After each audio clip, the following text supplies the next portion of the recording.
Welcome to top 9 news. AP మంత్రి కొట్టు సత్యనారాయణకు నిరసన సెగ. సత్యసాయి జిల్లాలో ఆటో ప్రమాదంపై విచారణ.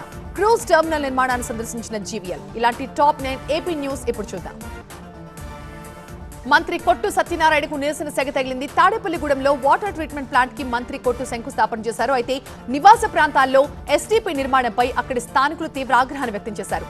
దీంతో మంత్రి ఎదుటే పెట్రోల్ పోసుకున్న ఆందోళనకారులను అడ్డుకున్నారు పోలీసులు. విశాఖ క్రూజ్ పార్కింగ్ వివాదంపై టీవీ9 వరుస కథనాలకు స్పందన లభించింది. క్రూజ్ టెర్మినల్ నిర్మాణాన్ని సందర్శించారు బీజేపీ ఎంపీ జీవీఎల్. నిర్మాణం ఆలస్యానికి గల కారణాలపై పోర్ట్ అధికారులను ప్రశ్నించారు ఎంపీ జీవీఎల్. ఎన్టీఆర్ జిల్లా జగ్గయ్యపేట పురపాలక సంఘం కౌన్సిల్ మీటింగ్ రసాభాసగా సాగింది. జగ్గయ్యపేట అభివృద్ధిపై పాలకపక్షం ప్రతిపక్షం సభ్యుల మధ్య వాగ్వాదం జరిగింది. పోడియం వద్దకి దూసుకొచ్చారు వైసీపీ టీడీపీ కౌన్సిలర్లు. ప్రతిపక్ష సభ్యులు అభివృద్ధిని అడ్డుకుంటున్నారంటూ కౌన్సిల్ సమావేశం నుంచి వెళ్లిపోయారు వైసీపీ సభ్యులు. తిరుపతి జిల్లాలో అక్రమార్జనకు పాల్పడ్డ 4 అధికారులపై వేటు పడింది. తిరుచానూరు పోలీస్ స్టేషన్ కు చెందిన సీఐతో పాటు 3 ఎస్ఐలను సస్పెండ్ చేశారు అధికారులు. ఐటీసీ సిబ్బంది ఫిర్యాదుతో విచారణ చేపట్టిన ఎస్పీ ఆరోపణలు రుజువు కావడంతో తిరుచానూరు పోలీస్ స్టేషన్ అధికారులు అందరిపైన కూడా వేటు వేశారు. ప్రకాశం జిల్లాలో కనకదుర్గ ట్రావెల్స్ బస్సు లారీని ఢీకొట్టింది. ప్రమాదంలో ఒకరు చనిపోగా 30 మందికి గాయాలయ్యాయి. వారిని స్థానిక ఆసుపత్రికి తరలించారు. బెస్తవారిపేట మండలం పూసలపాడులో జరిగింది ఘటన. వాకింగ్ చేస్తున్న వ్యక్తిని తప్పించిపోయిన బస్సు ఎదురుగా వస్తున్న లారీని ఢీకొట్టింది. విజయవాడ ఇంద్రకీలాద్రిపై ఆషాఢ మాసం ఉత్సవాలు ఘనంగా ప్రారంభమయ్యాయి. అంగరంగ వైభవంగా అమ్మవారికి సారెను సమర్పించారు ఆలయ అర్చకులు. ఆషాఢ మాసం నెల రోజుల పాటు సారెను సమర్పించే భక్తులు 3 రోజుల ముందుగానే నమోదు చేసుకోవాలని సూచించారు ఆలయ అధికారులు. నంద్యాల జిల్లా ఆళ్లగడ్డ ఎగువ అహోబిలంలో ఎలుగుబంటి సంచారంతో గ్రామస్తులు తీవ్ర భయభ్రాంతులకు గురవుతున్నారు. పావన నరసింహస్వామి ఆలయానికి వెళ్లే దారిలో ప్రయాణికులకు కనిపించింది ఎలుగుబంటి. దీంతో భయాందోళనకు గురైన భక్తులు అక్కడే ఆగిపోయారు. మరికొందరు తమ సెల్ ఫోన్లో ఎలుగుబంటి వీడియోలు తీసి అధికారులకు సమాచారం ఇచ్చారు. గోల్కొండ జగదాంబిక అమ్మవారి బోనాలు ప్రారంభం. ఎల్లుండి హైదరాబాద్ కు యశ్వంత్ సిన్హా. తెలంగాణలో 10వ తరగతి రిజల్ట్స్ విడుదల. ఇలాంటి టాప్ 9 తెలంగాణ న్యూస్ ఇప్పుడు చూద్దాం.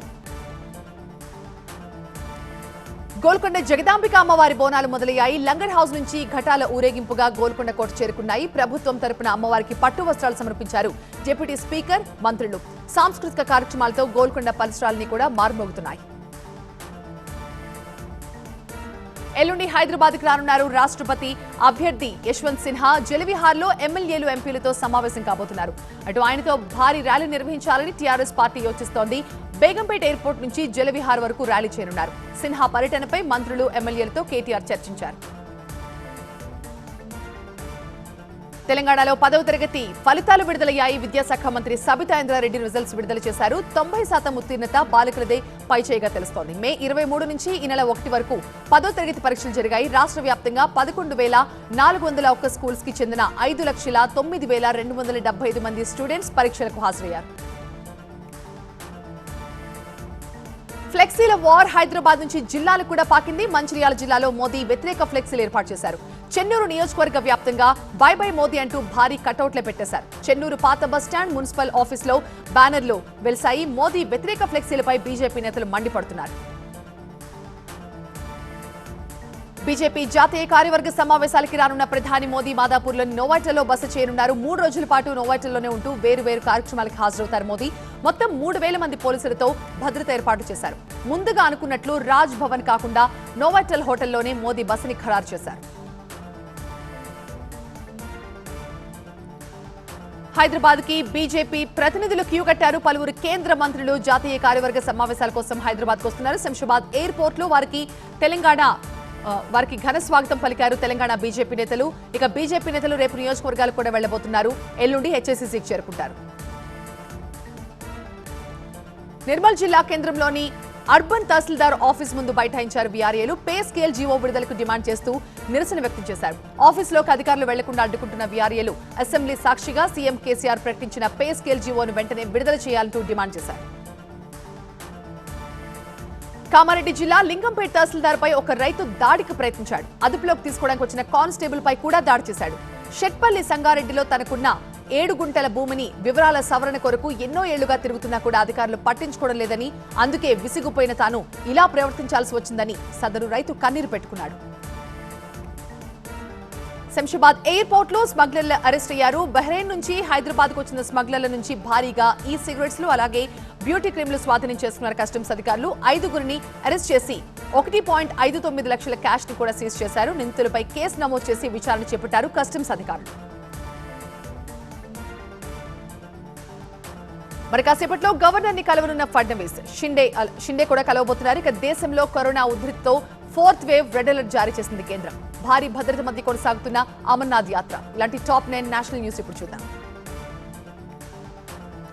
మహారాష్ట్ర సీఎం ఉద్దవ్ ఠాక్రే రాజీనామాతో నెలకొన్న రాజకీయ సంక్షోభానికి తెరపడింది. అయితే ఇప్పుడు నెక్స్ట్ సీఎం ఎవరైనా చర్చ జోరెందుకుంది. ఇప్పటికే ఫడ్నవీస్ నివాసంలో బీజేపీ కోర్ కమిటీ భేటీ కొనసాగుతోంది. మరోవైపు ఏక్నాథ్ షిండే ముంబైకి బయలుదేరారు. ఫడ్నవీస్ తో షిండే భేటీ అనంతరం ఇద్దరు కలిసే గవర్నర్ ని కలవనున్నారు. మహారాష్ట్రలో అధికారం చేజారిపోవడంపై శివసేన ఎంపీ సంజయ్ రౌత్ కీలక వ్యాఖ్యలు చేశారు. శివసేన అధికారం కోసం పుట్టలేదని, అధికారమే శివసేన కోసం పుట్టిందని, ఇది బాలాసాహెబ్ ఠాక్రే మంత్రం అన్నారు. మరోవైపు రేపు ఈడీ ఆఫీస్ కు వెళ్తారని వెల్లడించారు రౌత్. భద్రాచల్ భూముల కుంభకోణం కేసులో రౌత్ ఆరోపణలు ఎదుర్కొంటున్నారు.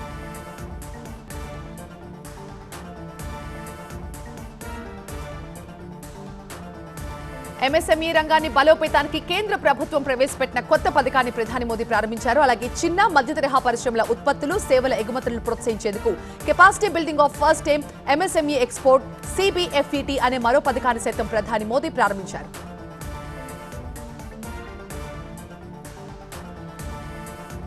ఎన్ఎస్ఏ అజిత్ దోవల్ సముద్ర భద్రతపై ప్రభావం చూపే ముఖ్యమైన విధాన విషయాలను చర్చించడానికి multi agency maritime security group తో సమావేశమయ్యారు. ఈ సమావేశానికి national maritime security coordinator vice admiral G Ashok Kumar అధ్యక్షత వహించారు. సముద్ర భద్రత పలు నిర్ణయాలు ఈ సమావేశంలో తీసుకున్నారు. దేశంలో మరొకసారి కరోనా కేసులు ఆందోళనకర స్థాయిలో నమోదయ్యాయి. ఇవాళ కొత్తగా 18,819 మంది వైరస్ బారిన పడగా మరో 39 మంది ప్రాణాలు కోల్పోయారు. కోవిడ్ నుంచి 13,827 మంది కోలుకున్నారు. దీంతో మొత్తం కోలుకున్న వారి సంఖ్య 98.55% చేరింది. మొత్తం కేసులో యాక్టివ్ కేసుల శాతం 0.24%గా ఉంది. దేశంలో కరోనా వైరస్ మళ్లీ కలకలం రేపుతోంది. కరోనా పాజిటివ్ కేసుల సంఖ్య భారీగా పెరగడం ఆందోళనకు గురిచేస్తోంది. దేశవ్యాప్తంగా యాక్టివ్ కేసుల సంఖ్య 1,00,000 దాటిపోయింది. ఈ ఏడాదిలో ఫిబ్రవరి 28 తర్వాత పాజిటివ్ కేసుల సంఖ్య 1,00,000 దాటిపోవడం ఇది రెండోసారి. దీంతో ఇది corona 4th wave red alert అంటున్నారు కొంతమంది వైద్య నిపుణులు. అమర్నాథ్ యాత్ర మొదలైంది. 5,000 మంది యాత్రికులతో కూడిన తొలి బ్యాచ్ 176 వాహనాల్లో బయలుదేరారు. ఈసారి అమర్నాథ్ యాత్ర 43 రోజుల పాటు కొనసాగనుంది. జూన్ 30 నుంచి మొదలై ఆగస్టు 11న రక్షాబంధన్ రోజున ముగుస్తుంది. ఉగ్రవాద ముప్పు నేపథ్యంలో అమర్నాథ్ యాత్ర కోసం పకడ్బందీ భద్రత ఏర్పాట్లు చేశారు. చెన్నై శివార్లలో యువతిపై గ్యాంగ్ రేప్ జరిగింది. యువతిని బెదిరించి మద్యం తాగించి అత్యాచారం చేశారు 3 వ్యక్తులు. ఈ ఘటనలో ఒకరిని అరెస్ట్ చేశారు. ఓ న్యాయవాది సహా 2 పరారీలో ఉన్నారు. చెంగల్పట్టుకు చెందిన యువతి చెన్నైలో ఒక ప్రైవేట్ హాస్పిటల్లో జాబ్ చేస్తోంది. పరారీలో ఉన్న సూర్య, ప్రకాష్, సంజయ్ల కోసం గాలిస్తున్నారు. PSLV C-53 rocket countdown కొనసాగుతోంది. వాళ్ళ సాయంత్రం 6 గంటల 2 నిమిషాలకు ఈ రాకెట్ ని ఇస్రో ప్రయోగించనుంది. వాహక నౌక ద్వారా సింగపూర్ కి చెందిన 3 ఉపగ్రహాలను కూడా అంతరిక్షంలోకి తీసుకువెళ్లనున్నారు. ఇస్రో వాణిజ్య విభాగం న్యూ స్పేస్ ఇండియా లిమిటెడ్ కింద ఈ ఉపగ్రహాలని అంతరిక్షంలోకి తీసుకువెళ్లనున్నారు.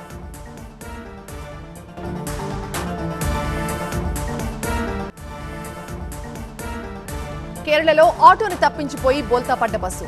దేశంలోని పలు రాష్ట్రాల్లో భారీ వర్షాలు.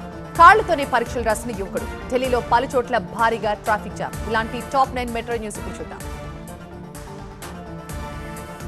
దేశ రాజధానిలో పలు ప్రాంతాల్లో వర్షం కురుస్తూ ఉండడంతో వాతావరణంలో అకస్మాత్తుగా మార్పులు వచ్చాయి. ఢిల్లీలో తెల్లవారుజాము నుంచి వర్షం పడుతోంది. ఇందులో లోతట్టు ప్రాంతాలన్నీ కూడా నీటితో నిండిపోయాయి. వాహనాల రాకపోకలకు కూడా తీవ్ర అంతరాయం కలుగుతోంది. అనేక ప్రాంతాల్లో కిలోమీటర్ల మేర ట్రాఫిక్ స్తంభించిపోయింది. ఢిల్లీలో పలు చోట్ల భారీ ట్రాఫిక్ జామ్లు కనిపించాయి. ఢిల్లీ గురుగ్రామ్ వద్ద కిలోమీటర్ల మేర వాహనాలు నిలిచిపోయిన దృశ్యాలు చూస్తున్నారు. రహదారులపై ఎటు చూసినా వాహనాలు బారులు తీర కనిపిస్తున్నాయి. రోడ్డుపై వాహనాలు నత్తనడకన వెళ్తూ ఉండడంతో ప్రయాణికులు తీవ్ర అవస్థలు పడ్డారు.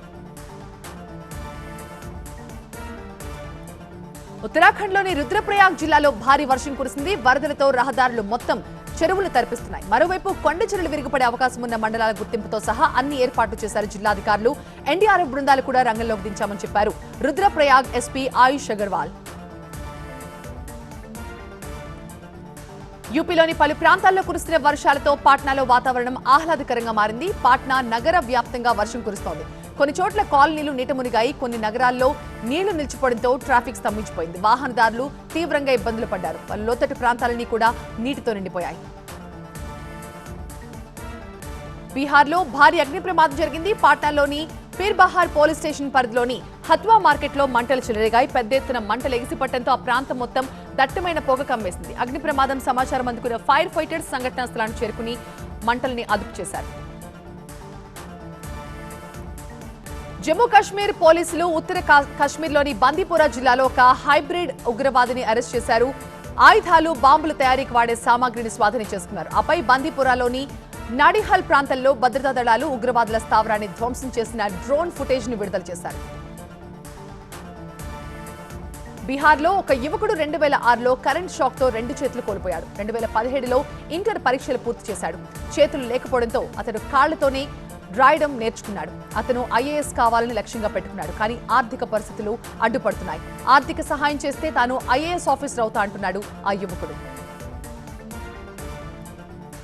బీహార్ శివన్ కి ఒక విద్యార్థిని ప్రభుత్వానికి చేసిన ట్వీట్ వైరల్ గా మారింది. దివ్యాంగురాలైన తాను నిత్యం ఒంటి కాలు మీదే 2 కిలోమీటర్లు వెళ్లి చదువుకుంటున్నట్టుగా తెలిపింది. డాక్టర్ కావాలన్నదే తన డ్రీమ్ అన్న చిన్నారి పాఠశాలను చేరుకోవడానికి కృత్రిమ కాలు అందించాలని ప్రభుత్వాన్ని వేడుకుంది. కేరళలోని కన్నూరులో ఘోర రోడ్డు ప్రమాదం జరిగింది. బస్సు అదుపు తప్పి బోల్తా పడ్డ ఘటనలో ఒక మహిళ స్పాట్లోనే చనిపోయింది. కన్నూరు సమీపంలోని తాలిపరంబలో ఈ ప్రమాదం జరిగింది. అతి వేగమే ప్రమాదానికి కారణమని ప్రయాణికులు చెబుతున్నారు. స్థానికులు, అగ్నిమాపక సిబ్బంది, పోలీసులు కలిసి సహాయక చర్యల్లో పాల్గొన్నారు.